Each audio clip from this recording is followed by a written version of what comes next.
Round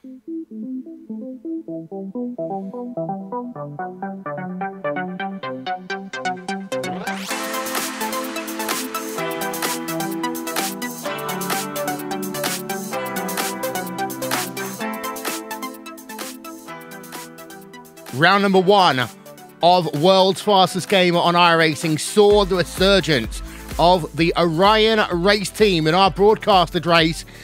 And now we head ourselves from Asia to America, to Circuit of the Americas, set deep in the heart of Texas.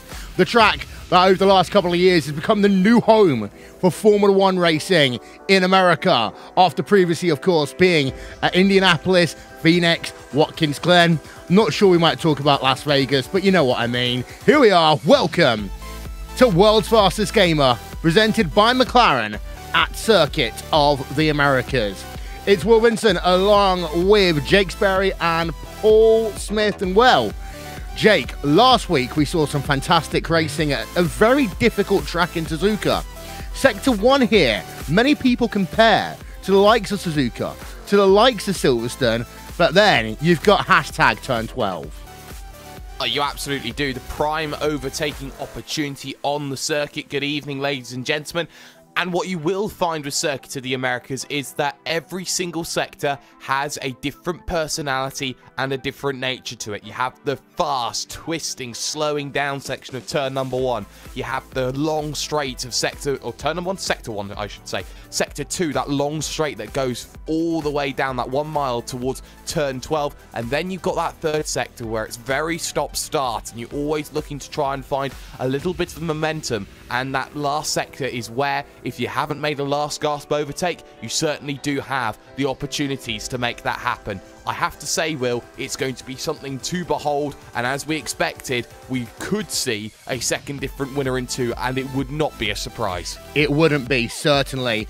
This track has been on iRacing for a number of years now, and actually I want to go back, Paul. One of my craziest memories of the iRacing World Championship Grand Prix Series was when we had a stalled red line driver at the start of the grid, because up to turn number 1 here, it's a long run down, but you mess up at the start and you mess up into turn number 1, it's game over, but you could also end up taking 4, 5, 6, 7 cars out with you. Well, we've seen countless times sort of incidents into turn number 1. We hope we won't get that tonight, but well, the thing is, that turn number 1, it's so difficult. You've got so many different lines that you could take through that corner, and that's where the issues occur. You then have lines merging, that's where you have the scene of the accident.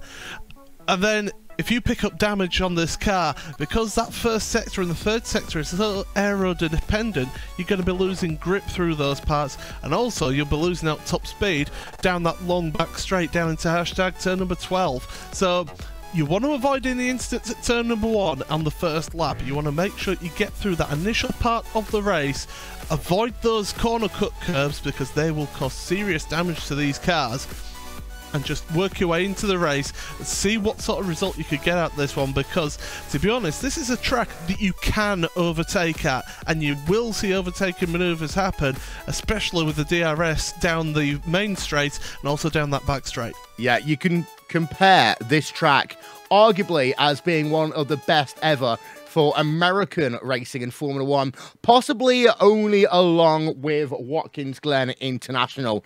Let's have a look at the standings then. After 1 week of racing, 21 races over the course of the week take place. Of course, we bring you one of them here on RaceSpot TV and on iRacing Live, and it is Davide Acor who leads the way with 290 points right now on the world's fastest gamer leaderboard. Ilka Happala in second place, with Freak Shawhorse in third place, Michael Partington in fourth place, and Fakura rounds out your top 5, Jake. And what's worth noting there is we had the big race on Sunday. This is where the big boys play, to quote my good friend Tony Giovanni. Yes, and this is where the big boys play makes it very, very important, because yes, you can do those 21 races all through the weeks, but if all the big boys are playing on one certain race, that means that the points values overall become higher, and as such, more points are valued to those when you're in a much stronger field. I think But personally, if you put yourself in a situation where you're racing against the best and you get yourself a top 10, I think that sometimes that can even be value more than a win, say, later or earlier on in the week, because you build up to this final race and you hope that in this week that you score the points that Davide Korps did, that Ilkka Haapala did, and it's those points that you need to be scoring to win this one. It is done on averages. It really is indeed. We are about 5 minutes away from us being able to head ourselves over to qualifying. We talked quite a lot before we came on air, Jake, about how qualifying is still important here.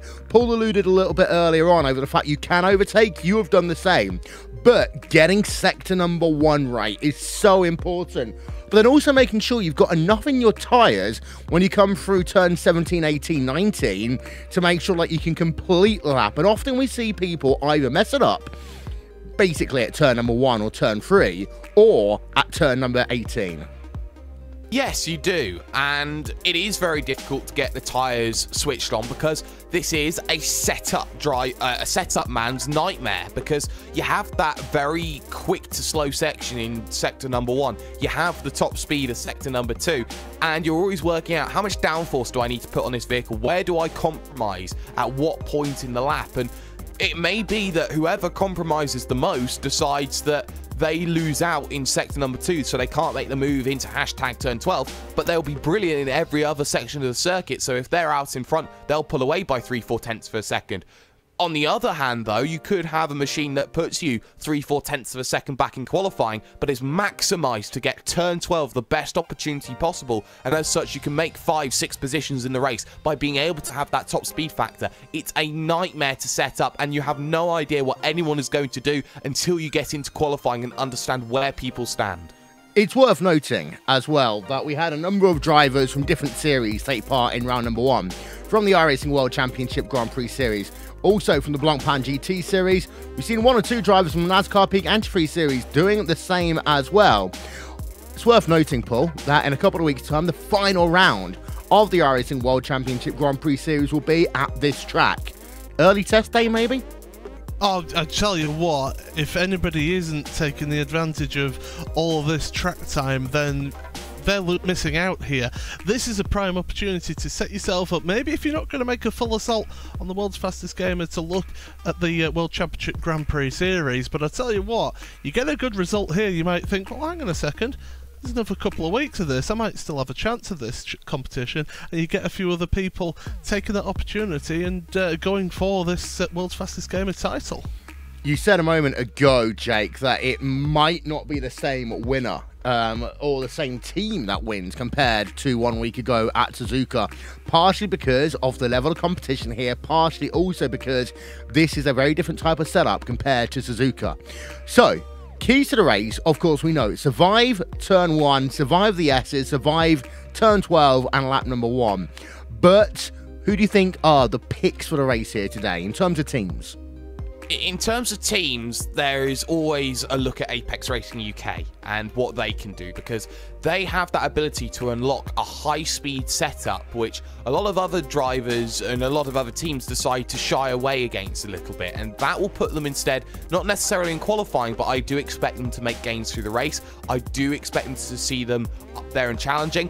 And what was surprising, actually, after what many consider to be a poor season this year for the team, Radicals Online are certainly coming up and showing that they aren't dead and buried yet. They will have a lot to prove with Daniel Wensing struggling with his steering issues that he had at Suzuka, and I think he wants to come back and win and keep himself with the slenderest of tenterhooks back into this championship battle. Well, if you missed anything from a week ago at Suzuka, here's your chance to get up to speed as we take you back to what happened at Suzuka. This is RaceSpot TV. This is McLaren's world's fastest gamer.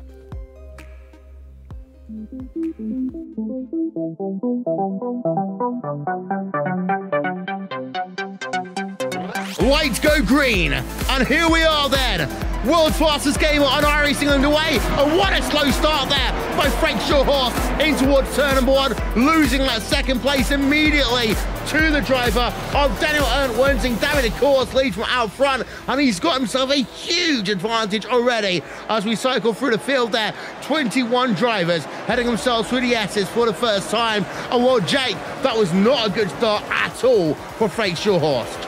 It's always an opportunity, but he pushes wide on the exit of the triangle, that final corner here at this racetrack. The gap is 0.2 of a second. He has, however, got DRS open, and you got yourself David Core out front, but Daniel Wensing goes defensive. They make contact, and off goes Frank Shorehorse there.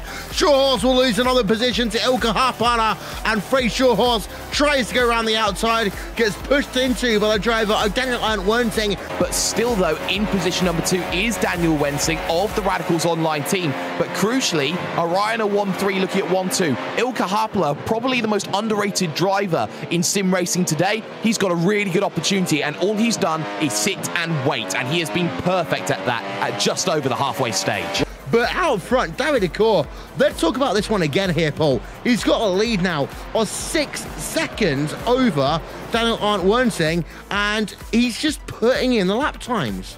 It goes down as proof right now that there is always going to be opportunity that's there. The issue that's happening, say, for Ilkka Harpala is that he can't close in on Wensing. The issue for Shorehorse is that you got Harpala with the DRS and the ERS basically negating any opportunity. But look how it bunches up through the Casio triangle. Huge wiggle, though, from Wensing. 2 wiggles, 3 wiggles, 4 wiggles. Still manages to hold it. He loses it. And now look at Shorehorse. Oh. The pit wall. Hits the pit wall. And Schumacher Barrichello S 2012. My goodness me, Harpala was ruthless. Yeah, here's the replay again on board of him. You can see the 2 cars going on ahead, and there you can see the driver of Frank Shorehorse hitting the wall, Jake. Down they come for the final time, and now for the team of Orion Race Team, they'll head themselves in to 130R. David Core just has the Casio triangle to go. Through the Casio triangle, they'll come for the final time. And David Core, Orion Race Team, wins round number 1 of 4 of McLaren's iRacing's world's fastest gamer.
iRacing, you wanted the best, you got them for abreast. Often imitated, never duplicated. The greatest show on dirt, the World of Outlaws.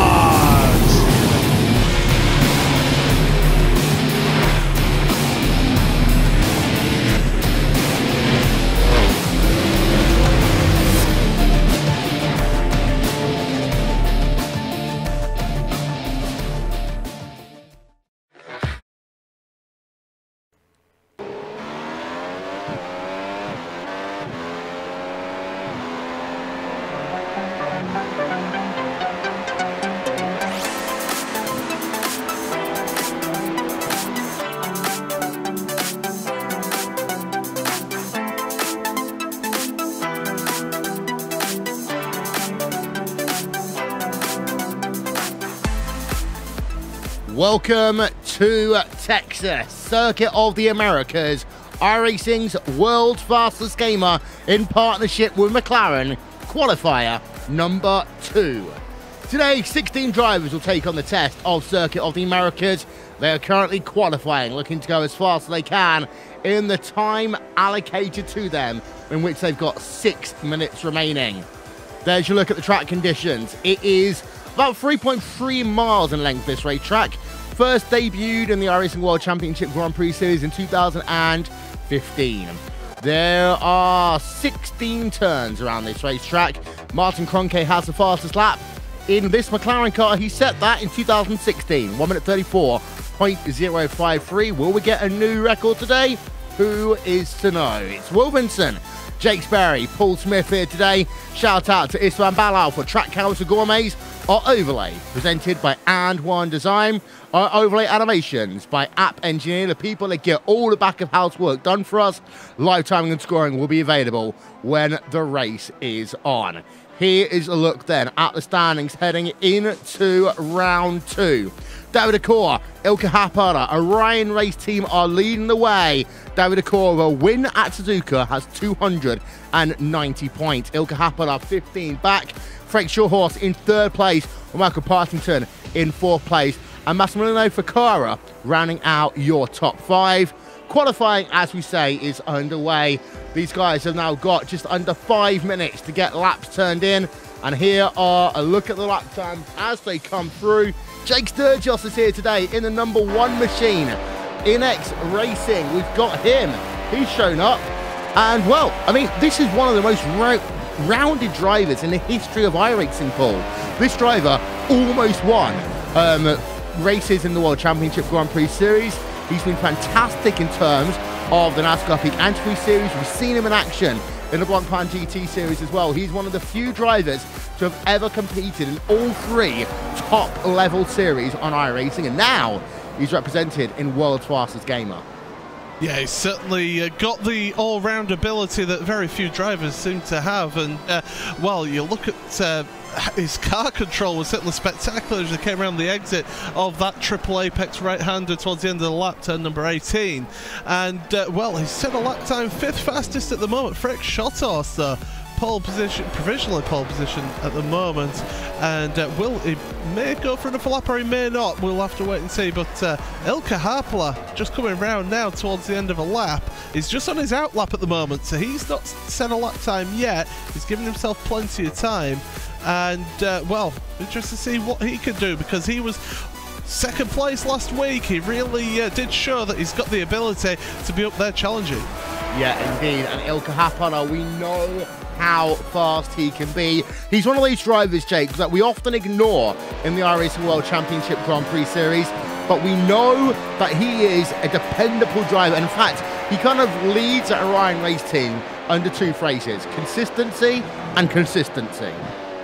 He does, but he didn't stay undeterred as he actually bottles his first lap and will decide to bring that one back to pit. He did keep himself in the limelight, of course, the instant he had yesterday with the likes of Paschalis Jurgis and Kevin Ellis Jr. He got a little bit involved in that, but drivers typically with their 2 laps only go out for that 1 big lap and decide, nope, I can't do any further than that. There's no point trying to go 2 laps on the tyres. But for those who mess up that opening lap and decide to send it back to pit road before the end of the event or at the end of their 2nd lap, they have that opportunity to go out and set 1 more. Drivers like Kazuki Umeshima is certainly one of them. I'm just looking at the timing right now.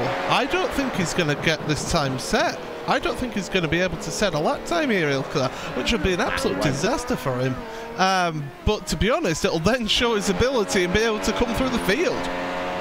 It takes about 1 minute 37 to do a lap around here, and as it stands right now, he's only about halfway through the lap, and unless he's get back to the start-finish line in the next 23 seconds, which he's not going to do, then Ilka Happara will be starting from the rear of the field here today. Kazuki Umeshima is in a slightly better position as he works himself now through 19 in towards turn number 20. And Kazuki Umeshima then heads himself out the final corner towards the start-finish line. Let's see what we've got there for the driver of Kazuki Umeshima. Onto a lap he goes for Radicals Online, Paul. Yeah, so here he comes then onto his flying lap, and he's a spectacular driver, is Kazuki. We've seen him in many series. We've seen him in the World Championship Grand Prix Series, and well, we've seen him almost win races as well in the World Championship Grand Prix Series. He's certainly got a good quick ability to him. And it's how you use this, especially his first sector. We've seen how he's just having to work that first sector, compromising maybe one corner to get the next corner right, get that all lined up. Into turn number 11 now. Not so important to hit the apexes as long as you get the run out of that apex, out of that corner, and carry the speed all the way down the straight. The DRS is wide open. He'll maybe even be using a lot of his battery as well, up to about 208 miles an hour as he hits the brakes hard for turn number 12. Clip that apex, running out over the curb into 13. This tricky section your car always wants to understeer around here. He's certainly given it a good go, and well, this is the end of the gone through 2 sectors now, is heading towards possibly my favourite corner on the track. This one, this triple apex right-hander, 16, 17 and 18. Difficult lap here, and if you can hook it all up, it's an absolute joy to drive. Through 19, trying not to cut too much, you'll get a penalty if you do. And then into turn number 20, clip that apex, run it out wide, get your DRS wide open. That's your lap time, and how does he do? He goes up to 7th. Yep, 7th place for him. There is Ilkka Haapala. He's not going to make it.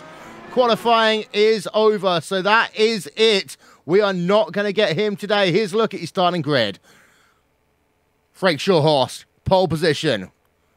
Gets himself a time of 1 minute 37.047. Jamie Fluke in 2nd place for Club UK and Ireland. David Accor in 3rd place with Tommy Ostgaard then rounding out your front 2 rows. Cycler on back, you've got yourself Jake Sturgis, 5th place then. Had provisional pole for the time being, fell back into that 5th position when all was said and done.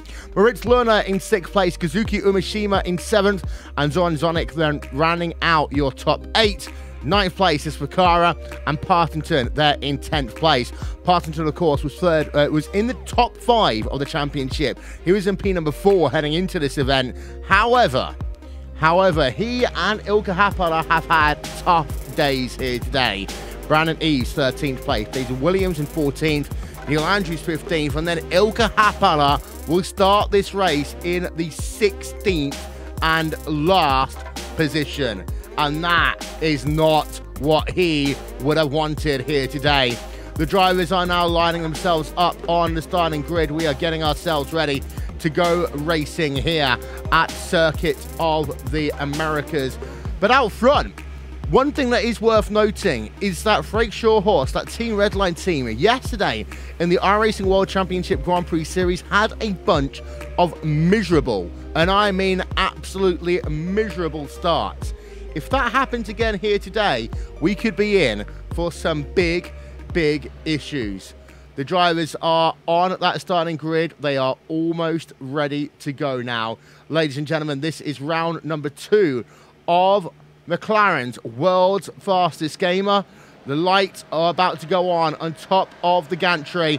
And when it does that, we will be ready to go racing. Green flag in the air. Here we go. And again, a slow start there by Team Redline. They didn't fix their issues from yesterday. And that means that Jamie Fluke and David Accor going side by side into one. David Accor with the race lead. A little bit of contact there. Moves Jamie Fluke back down into the 3rd position. And it's, again, another miserable start for Team Redline. Frank Shorehorse is able to hold on to 2nd place, only because of the fact that David Accor just got tagged from the rear of Jamie Fluke as they exited turn number 1. All 16 cars have got themselves going in this event. Jake Sturgis still runs himself in that 5th position there for the Inex Racing team. At the rear of your field, we all want to know what Ilkka Haapala is doing. He's at a barnstorming start. He is up to P number 11 there, Paul.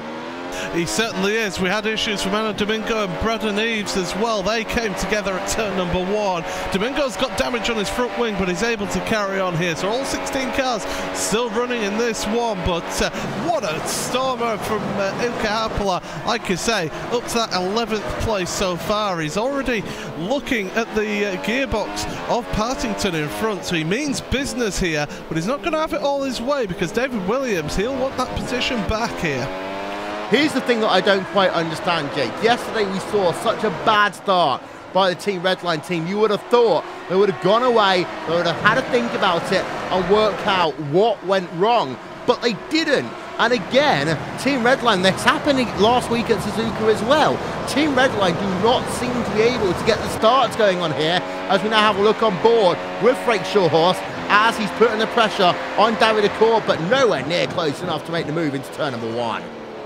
No, certainly not, and it is a shame to see a poor start again from Team Redline. It's almost becoming what you normally seem to expect. He got swamped for the second time in 2 weeks, and for Frank Sothos, that's the only part of his game you feel he needs to work on. It might just be a case of sitting down in a team office, going out onto a circuit and going hour, 2 hours just purely on starts, purely working out how to make it perfect. But as you can see in that opening section of the circuit there, David de Corps just pulls away from Sothos there, and Frank Sothos has nothing to work with. Now he'll be under pressure from Jamie Fluke, but no DRS until next lap means it's got to be done on ERS alone, and I think all those drivers will be saving for the mega pull in 1 lap's time. Also worth noting, great scrap going on for position 5 as well, Sturgis versus Lochner. Yeah, we have got some great scraps going on. There is Fluke over Shorehorse. We're going to put it back then to Sturgis and Lorna, as we just see number 5 machine putting the pressure on right now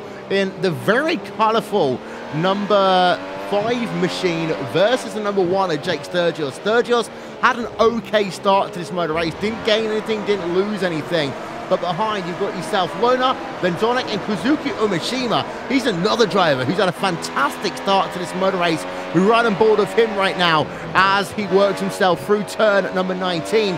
DRS will be enabled as they cross the start-finish line and pull. That's going to be really important, because I want to see how much Shorehorse has in terms of the noisy pedal and in terms of what his top line speed is into 1. It wasn't great, but Jamie Fluke behind him has lost a little bit of time. Yeah, well, they actually won't get that DRS until they reach the exit of turn number 11, because, of course, that was the start of lap number 2 after the DRS line. So, well, this is where it's going to be interesting now. And how's that dirty air affecting Frank Sothos as well? Is he struggling a little bit through this technical section of the first part of the lap?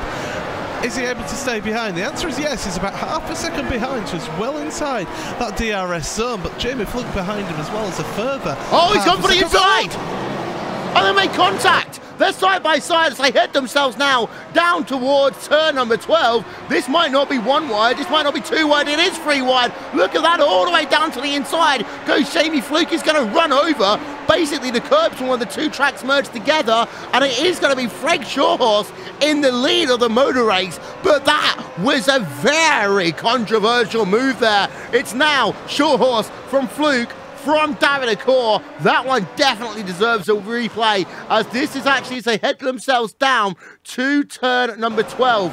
This is the back end of the internet. I want to show it to you again from just a little bit further back, because here is Frank Shorehorse as he heads himself down into turn number 11. He gets a good run. We pause it there. He moves down to the inside last moment, and I just think that David Accord came across him there, Jake.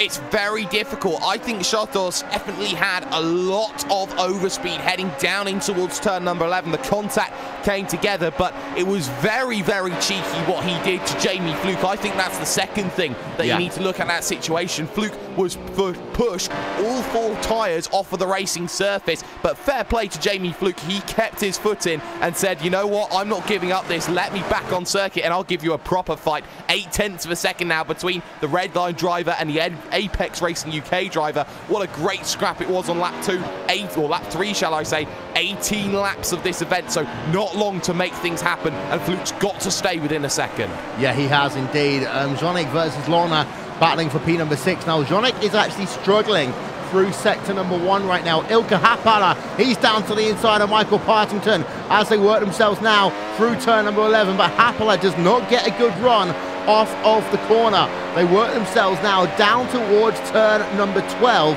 Partington has got the DRS flap open, as has Ilka Hapala. He moves to the inside, but he cannot make anything. And this is, oh my word, he actually is going to try and work around the outsides. We've got a car gone off as well. That is Jake Hewlett there in the Coanda Sim Sports car, just going very wide down at turn number 12 by the looks of that. As well, So much is going on here, Paul, and the majority of it is now down in your mid-pack. But for sure, Horse, that is one that will be reviewed and talked about after this race. I tell you what, people are going to talk about that move for a long time, that's for sure. He's got a very slight bit of front wing damage. I don't think it'll affect him that much, and it's certainly not affected his lap times. Looking at Moritz Lerner, Zoran Zionjic and Kazuki Umeshima, they were actually all side by side as they were heading into turn 16, 17, 18. They've all sorted themselves out, no contact between the three of them. But these guys, they're all going at it. They're not giving up here, and you just think that Zionjic is thinking that I've got a little more pace here, I need to get past, but Moritz Lerner doing a fantastic job keeping him behind for the time being. Yeah, as there's a fantastic look then of the drivers heading themselves through the S's. Lap number 4 of 18 already in this event, and Jamie Fluke then in second position. We turn our attention over to him. The issue for Frank Shawhorse is, of course, he has no one to get DRS from. As they work themselves down towards turn number 12, gaps down to 5 tenths of a second, 4 tenths of a second. And that's all Jamie Fluke's going to get. It just dips below 4 tenths, Jake. Just below 4 tenths, but at the same point, I wonder if Jamie Fluke was using all of the right setting there with his ERS to close that gap. He knew at 6 tenths of a second behind, he didn't need to do too much. At the same point, Frank Shottos was probably defending with his ERS as well. So with the ERS being defending, that gap is always going to be diminished. But by the same point, Will, you have to argue Frank Shottos will not have that and will have to save at some stage. And when he does have to save, and the fact that there is DRS and Jamie Fluke is still closing that gap down, as it was 6 tenths of a second when they last crossed the line, and when they crossed the line this time at the very quick run to the start-finish line, that one is ever so slightly elongated. You feel that Jamie Fluke at some stage will have that ability to close right down that gap to the red line driver. Yeah, there's a look at the last laps of these drivers as they head themselves through turn number 1 and into turn 2 once again. Turn 2 is actually one of those corners that people don't give enough credit for, because it sets you up perfectly for the S's. If you get it right, it really hurts you if you get it wrong. Ilka Happana watch, he's still in P number 11, still behind Michael Parkington. And I think that the issue with Parkington was there, Paul, that he couldn't get the run through turn number 11 to get himself side by side. You talked about this earlier on, saying that actually sometimes you don't want to hit the apex in 11, you just want the exit speed. And that's exactly what Ilka Happana is not going to do. They're side by side, they're making contact, they're rubbing wheels, and Happana again is going to lose out. I tell you what, the Pirelli logos will be rubbed off by the end of this race between these two. It's certainly been determined driving from Harpala. He's trying, he's got DRS, but so too has Michael Partington. Into turn number 12, Partington hold that inside line, and here comes Williams down the inside, contact with Harpala, open to the area. He's able to carry on here, but David Williams saw an opportunity there, and he was there. I'll take it, thank you very much. Yeah, and somehow Harpala doesn't have too much damage there to his Orion race team car, but this is what the difficulty is. When you qualify yourself so far down in the field, there's always a risk in being involved in other people's business, and David Williams, we know how much he is a hard charger as well. We see it on RaceSpot Race Day. We've seen it so many times before on RaceSpot TV as we go back on board with the driver Moritz Lerner as he tries to close down Zoran Zionjic in the battle for P number 6 on track right now. Live timing and scoring, don't forget, ladies and gentlemen even, is still available. Go on, Jake. David Williams, no, well, I'm going to say David Williams has had an issue at turn number 1. He was under attack from Ilka Happala, completely missed his braking, just went straight on there into the runoff area. That's lost him 2 places because Jake Hewlett now has made his way through past his teammate. It's like he was taking a detour to go to a Burger King or something, Jake. Yeah, and for David Williams, yes, he may be the man of 1,004 overtakes, but that would not be the best defense that I've ever seen getting himself into that situation. He's just got to calm down and be a little bit more concentrated in the way that he is running this event and keeping himself in check. But I have to say, give credit to Frank Shottos though.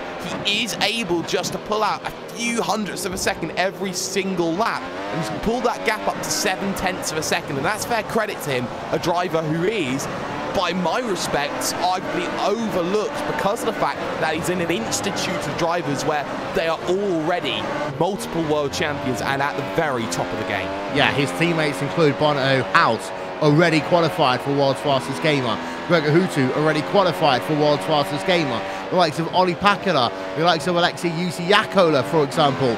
You all who are fantastic talents, as right now Frank Schurhorst is one of those drivers that just has to make it work for him. Of course, you've got to remember that Max Verstappen is also a member of that Team Redline stable, as the battle going on. Sturgis, Zoniek, Lonha, Umeshima still going on.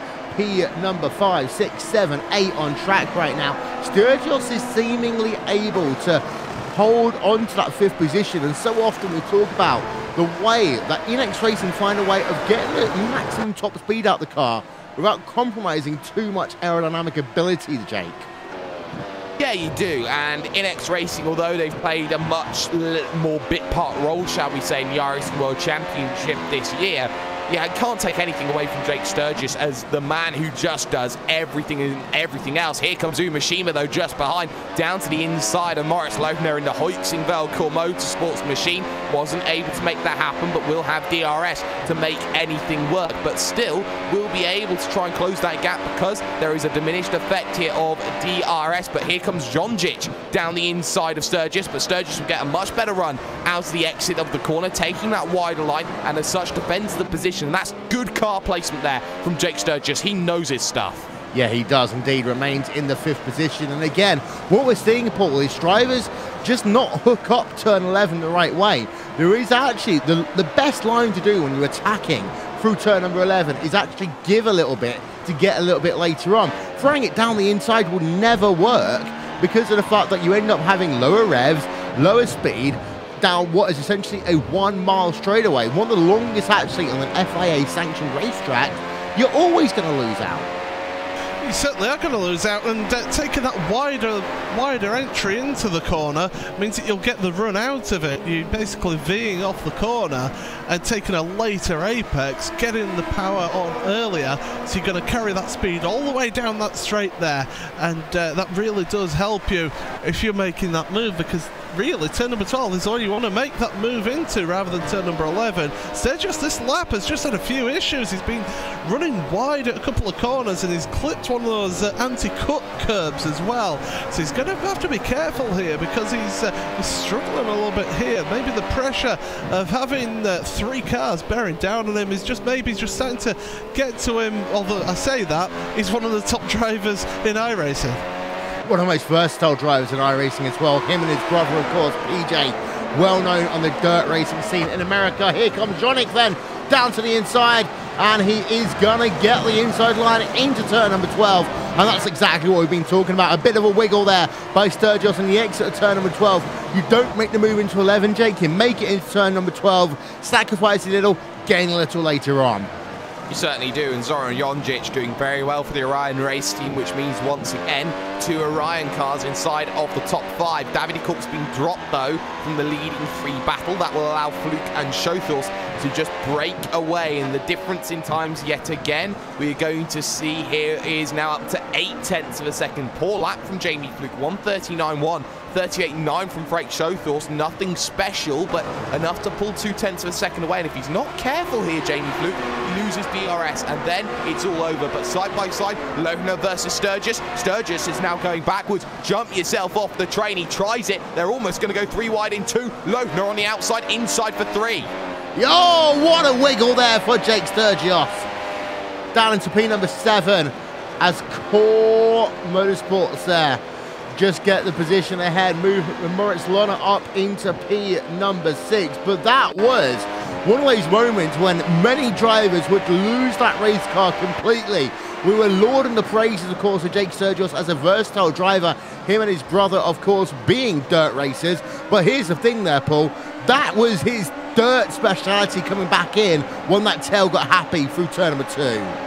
Absolutely, the feel of the throttle, just been feathering that throttle a little bit of opposite lock there. sort that out, sort that wiggle out, and get back with them in towards the rest of the S's there. And he's trying into turn number 12. That's leaving him open to Kazuki Umeshima, who's going to look around the outside. If you can hold it around the outside of these two corners, you've got the inside for the next one. It's a left-hander, and that's what Umeshima has done. Great move there from Kazuki to able to hold it there. Little bit of a power slide on the way out there. I think Kazuki's saying, hey, you're into dirt racing, I want to go at that as well. Well, yeah, it's more drift racing than dirt racing when you're going to Japan. But Kazuki Umeshima, we know he is always good at this type of racetrack. He is up into P number 7, over halfway now through this event. And they're side by side again. And actually, a big wiggle from Kazuki Umeshima. Loses one place. He's in risk now of losing another place as well, because there is Fakara down to the inside through turn number 1. Frostmaster, Movano Racing down to the inside through that first corner, and Umeshima from P7 down to P number 9, Jake. It happens just like that for Kazuki Gun, I should certainly say. And well, it seems that right now for Kazuki Umeshima, he's got to hope that he gets himself back into play. One wiggle, especially in this 5-car train that we've got, and it just bumps back through. And actually on the back of that, that's Ilkka Haapala having a half spin, coming out to turn number 9, and that's 2 more positions lost for him. The horror day is personified even further, and I think that he is just going to have to try and reap his losses. Yeah, and Ilkka Haapala, we talked about him being Mr. Consistency earlier on. He is not having a good day here today. There we are, exit of the S's. Half spin, managed to get it pointed in the right direction, but loses one position, loses another position. Ilkka Haapala down into 13th place right now, and that is exactly the last thing he would have wanted to have had happen. Frank Shorehorse, by the way, has just broken 1 second. In fact, right now, it is exactly 1 second. Just ticks over again to 1.1. Shorehorse has now broken DRS, Paul.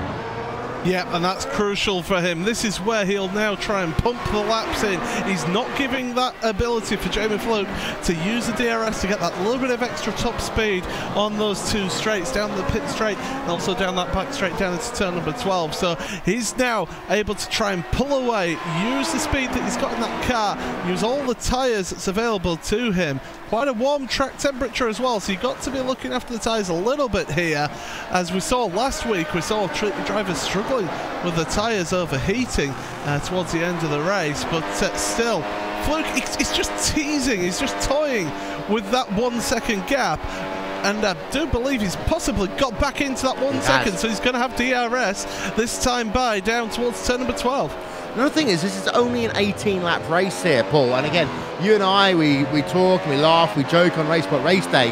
This is about the length that we do on Racebook Race Day in the Super Cup. But today, you know, it's a case of Umeshima pushes very wide and gets, and that's what you don't want to do. You don't want to push wide through 12 and get the wiggle and lose momentum.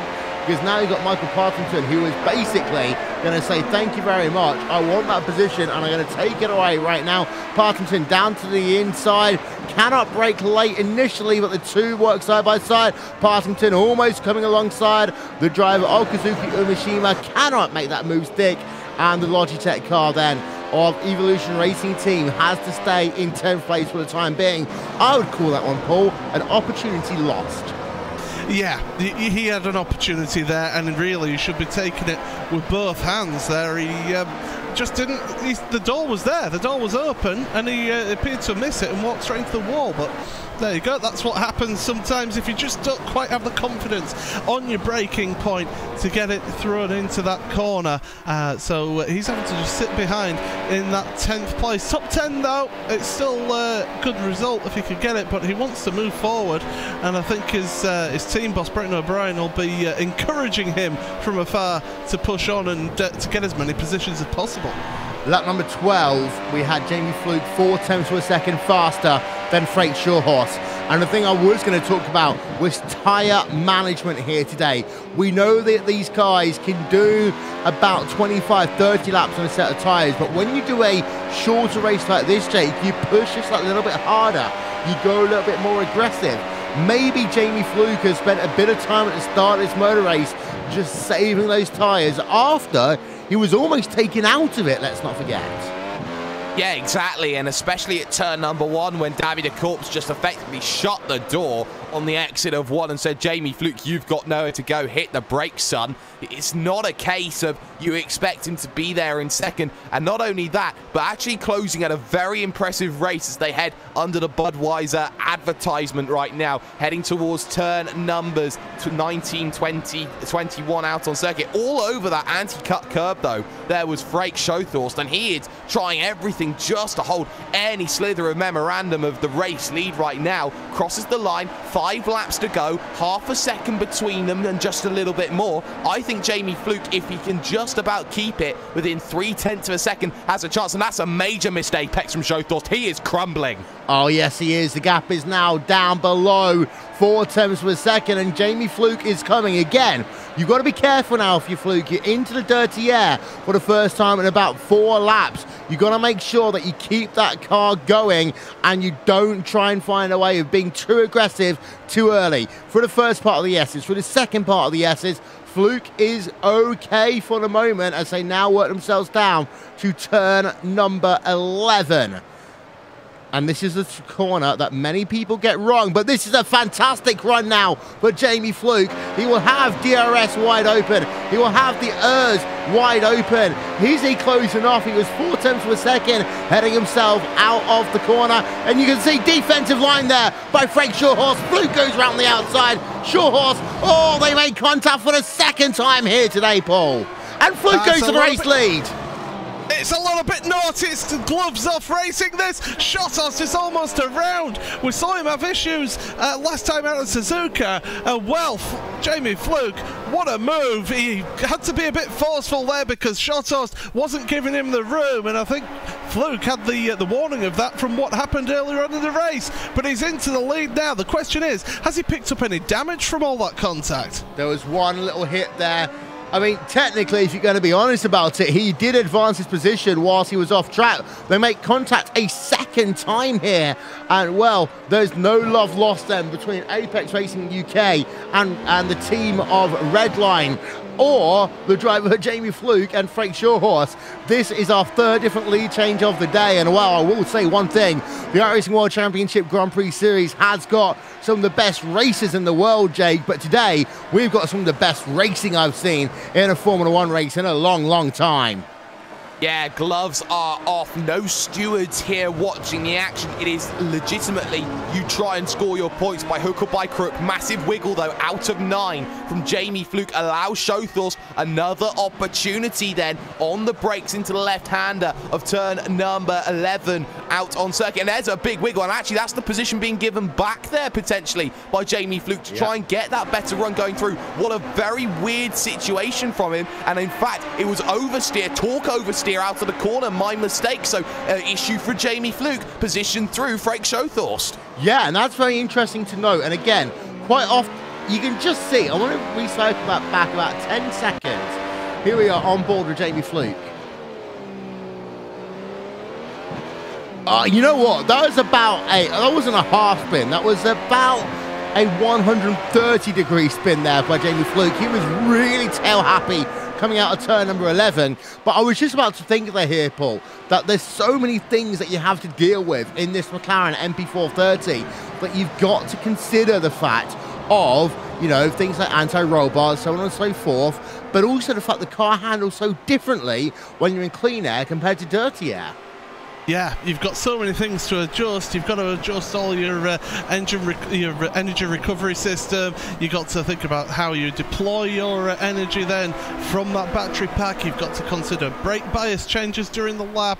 There's all sorts of different things you've got to adjust in this car whilst you're travelling around at 190 miles an hour. You know, it's like sort of like patting your head and rubbing your belly as you're going around on a roller coaster. You know, it's not the easiest thing to do, and these guys, they're absolutely some of the best drivers that we have at this, and we're seeing fantastic racing, wheel-to-wheel action from these guys. Fluke taking that later apex again, trying to get that speed through the corner, but he's not quite got the run. Yeah, he's not quite got the run this time. He's about 6/10 behind, but look who's there lurking in the background there. David Decor, he's not out of this one yet here, Will.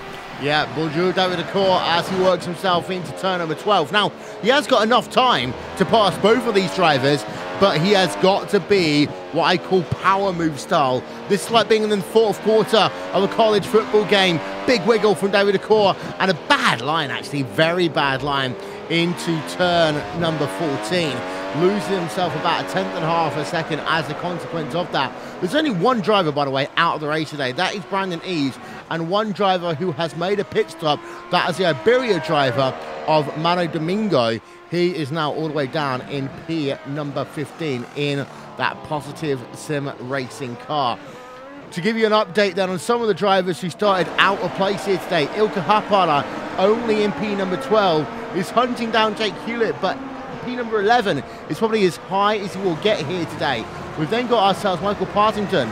He is only in P number 10 after being classified 4th after week number 1 in this series. Jake Sturgis, we had high hopes of him starting 5th. He's now down into P number 7, but your top 3, Frank Shawhorse, Jamie Fluke, and then David Acor as for car an incident. Yeah, that was, and that's exactly what I was looking at.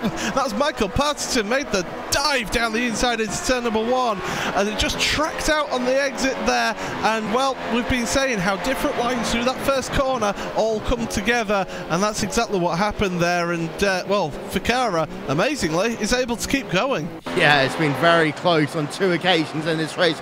Ilkka Haapala went up and came back down, was able to continue. There's our second one then between the driver of Ficarra and also Michael Partington here today. There's going to be now another look coming in towards turn number 1. Let's have a look. You see the tighter apex taken into turn number 1 by Partington. On the exit of the corner, you can just see, actually, you can't really see much at all from that number 14 car. But we've got another issue as Ilkka Haapala goes very wide as he's trying to put the pressure onto Jake Hewlett.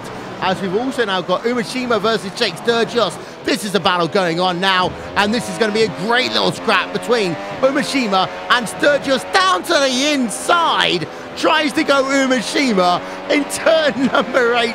This is why I love Umeshima so much, Jake.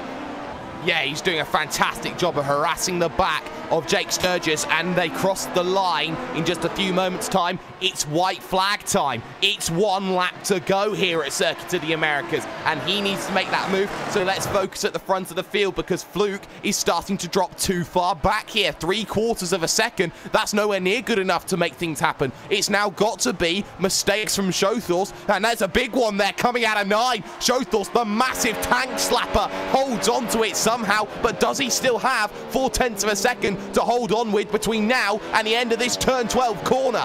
Yes, he does. For the moment, the gap is still 3/4 of a second between himself and Jamie Fluke, and this will go down to the race that Shawhorse somehow managed to recover when everything was against him. We all remember what happened down at the start of this motor race. He was so bad at the start. He did a power move, a controversial move, some will say, to get him back to the race lead.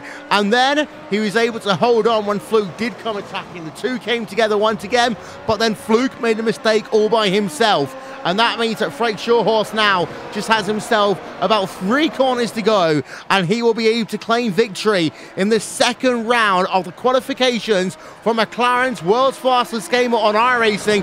Through turn number 20 they come for the final time. Frank Shawhorse exits the corner, and Frank Shawhorse will win for Team Redline here at Circuit of the Americas. It'll be Shawhorse, then the driver Jamie Fluke, and David Acor running at your podium today. Tommy Osgard, haven't talked about him all race long really, but he claims a well-deserved 4th place for Positive Sim Racing. And then Zoran Zoniak will round out your top 5 for the Orion race team.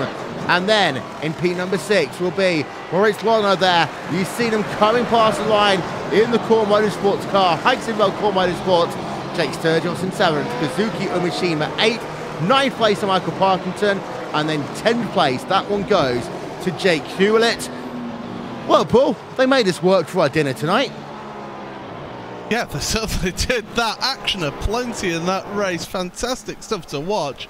And I tell you what, Will, we're going to have to take a breath because, well, it's drama, and it was a little bit of controversy just sprinkled in upon that as well. And, you know, it has to be hats off Freck Schotthorst. He did have the pace in the end to hold on to that lead, but my, that was exciting. That was great stuff to watch. Let's have a look at your final race results then here from Circuit of the Americas. Freck Schotthorst wins by about 5/10 of a second in the end over Jamie Fluke. David Accor in third place, with Tommy Osgaard in fourth, and Zoran Jonic there rounding out your top 5. Moritz Lerner in P number 6, with Jake Sturgios in 7th. Kazuki Umeshima, Michael Partington, and Jake Hewlett round out your top 10. There's the rest of the results here today. Only one retiree at your 16-car field. That was Brandon Eves, a part of Club OHIO. Ilka Happara comes home in the 11th place. David Williams, Ficarra, Andrews, and Domingo are the other drivers that finished this race. 2 drivers had a couple of issues. They were Neil Andrews and Domingo.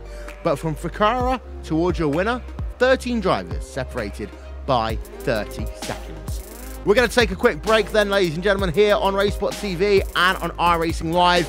Back with more analysis and look towards what will happen for the next round as well after these messages.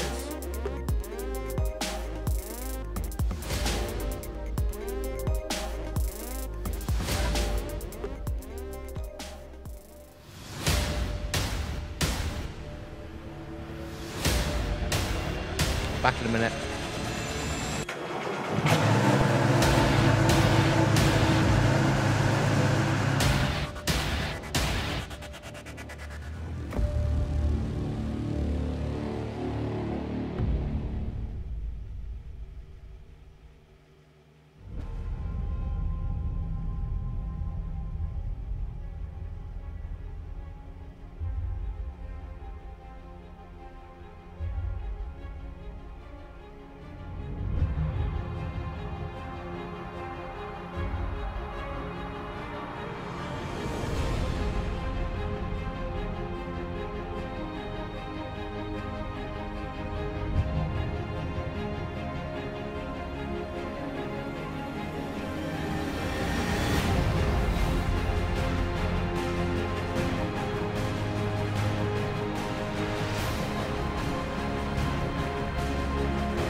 Ladies and gentlemen, don't forget the final round of the iRacing World Championship Grand Prix Series will be here from Circuit of the Americas on Racesport TV and on iRacing Live. We already have a 2-time world champion in Martin Kroenke, but we still got to find out, can he match Gregor Hutu's win record? You'll find out here on Racesport TV and on iRacing Live on the 7th of October. But now, back to World's Fastest Gamer.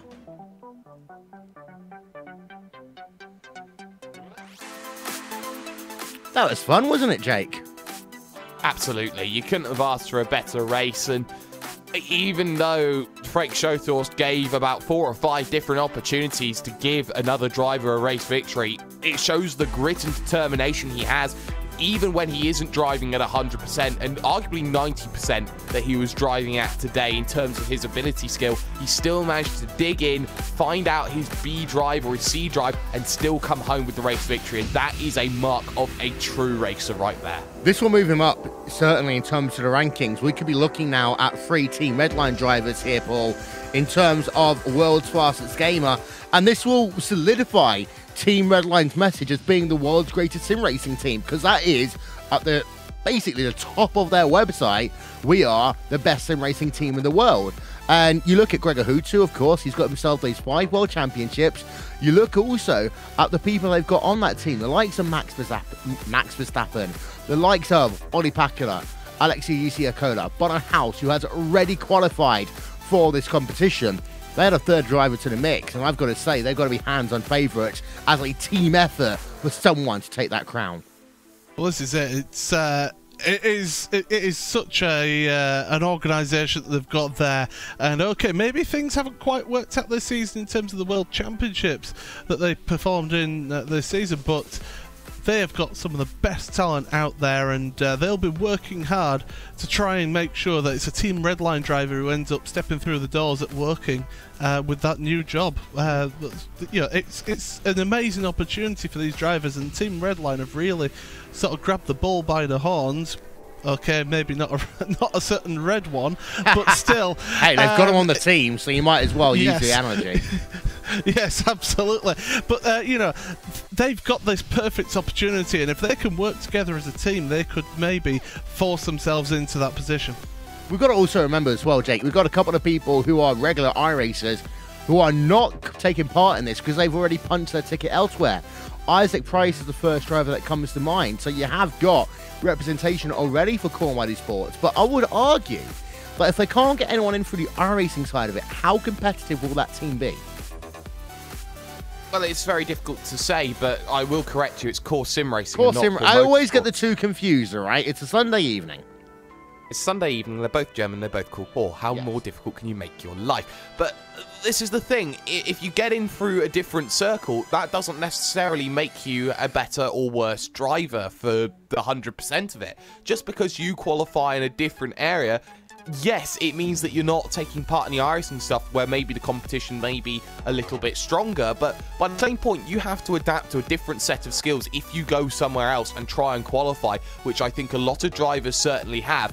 And fair credit to the likes of Isaac Price, who have done it through a different medium, and being able to do it in a different medium has certainly gone and proven that he is the most versatile. And when it comes to adaptability of getting ready and getting into the role of using McLaren's test simulator, he will be one of the drivers who gets up to speed the fastest compared to other drivers who are maybe venturing only, say, Gregor Hutu, 5 years in iRacing, let's say, whoever else it is that comes in through the iRacing qualifiers, don't necessarily have that same versatility that Isaac Price has had.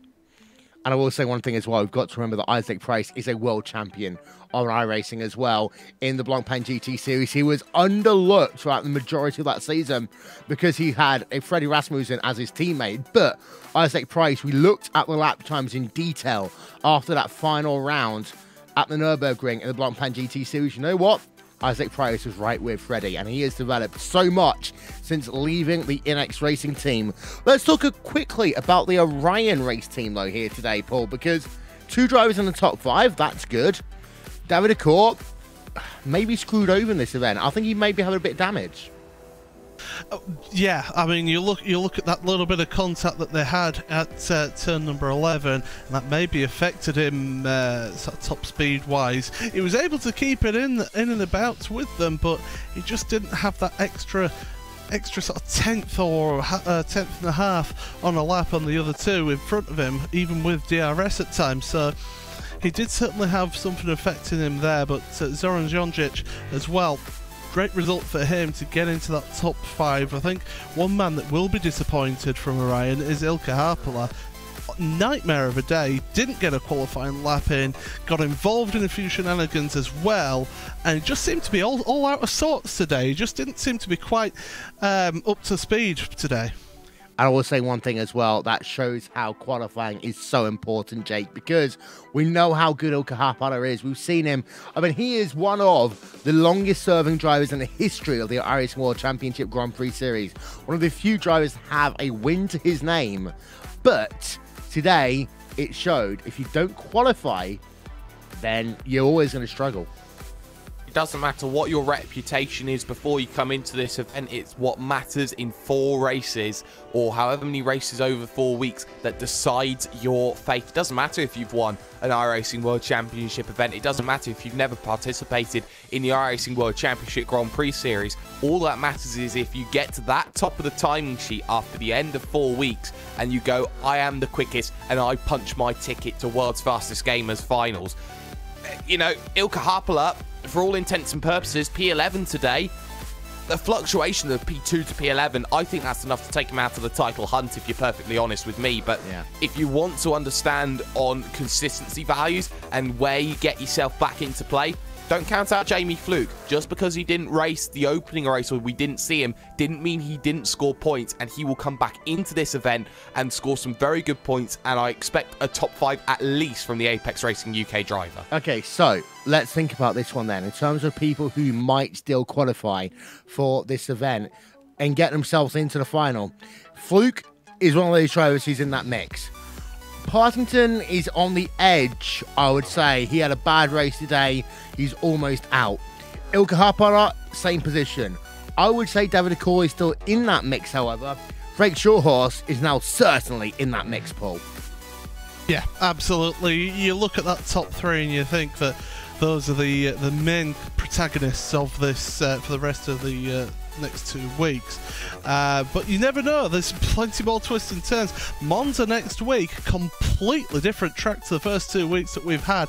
It's all about that high speed and getting the drive out of the corners at that track. And that could favour somebody else here. So you never know. We could get a 3rd different winner in 3 weeks. Can I say, Will? Go on. Can I say that Redline traditionally work better on higher downforce setups compared to lower downforce setup circuits? So this is the bogey week, you could say, for Frank Shorthorse coming up. So he's got to be extra careful on what happens with him. Have you been talking to John Simone? No. Because that's exactly what he said about high downforce tracks and the fact that they were at the Nürburgring, of course, a couple of weeks ago in the World Championship, well, a couple of days ago, a day ago even, in the iRacing World Championship Grand Prix Series. I worked a 70-hour week last week. Leave me alone, everyone. But also worth noting that Monza as the next track, Jake, is one where literally what you do is you take up the copybook, you tear it in half, you tear it in half again, set fire to it, throw it out the window, stamp on it, pour some iced coffee on it, and then think, okay, we're going to find a winner somewhere.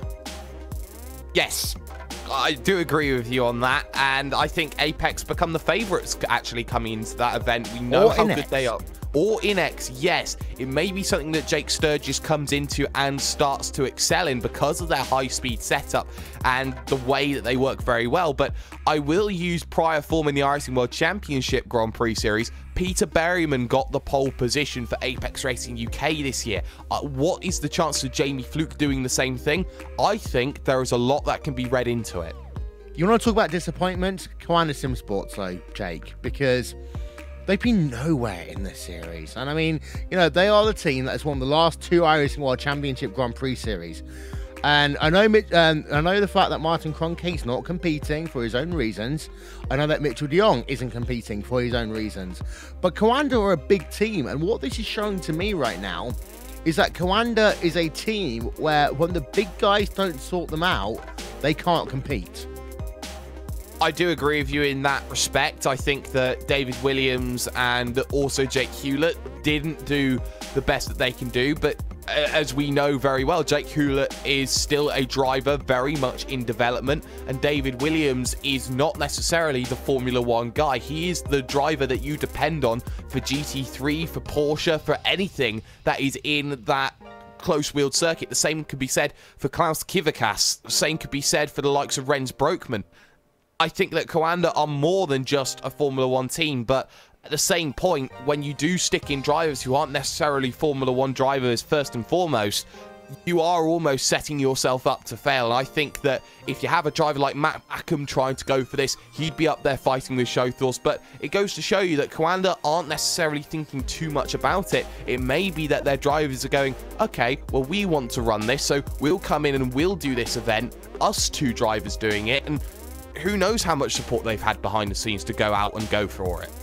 Who knows indeed. Next time we'll go on track, though, will be at Monza in a couple of weeks' time here on Racebot TV and on iRacing Live. It is a part of McLaren's World's Fastest Gamer. And again, these were the standings heading into the event here today. David Acor led the way in terms of the points. That won't be the same coming out. I'm just having a look and thinking Frank Shawhorse should have himself the lead of the championship, but it is still only going to be by a few points, Paul. In fact, you might even have the most up-to-date information. I'm just as you're talking about that, I'm furiously looking at this, and Frick Shawhorse is in the lead by 12 points. He has 564 points compared to David Acor, who's on 552 points. Michael Partington in third place, 471 points. Zoran Jonjic is 454 points, and Jamie Fluke rounding at the top 5 with 447 points. So it's close. That's basically the way we're going to leave you here today, ladies and gentlemen, on Racebot TV and on iRacing Live. Thank you so much to everyone who's been a part of our coverage here today. Thank you so much to our sponsors and our partners as well. I'm going to put them on screen for you very quickly. First of all, to Isvan Balal for track cams for gourmets. Our overlay done by Andreas Warner of And One Design. And all the back of house stuff that you see in terms of our graphics is done by Simon Grossman and AppEngineer.in. Live timing and scoring brought to you by Nick Thisson. You can find that, of course, every race that we do on racebot.tv/timing. But that is it. That's all we've got time for here today. Thank you so much for watching. We'll see you in Monza in 7 days' time.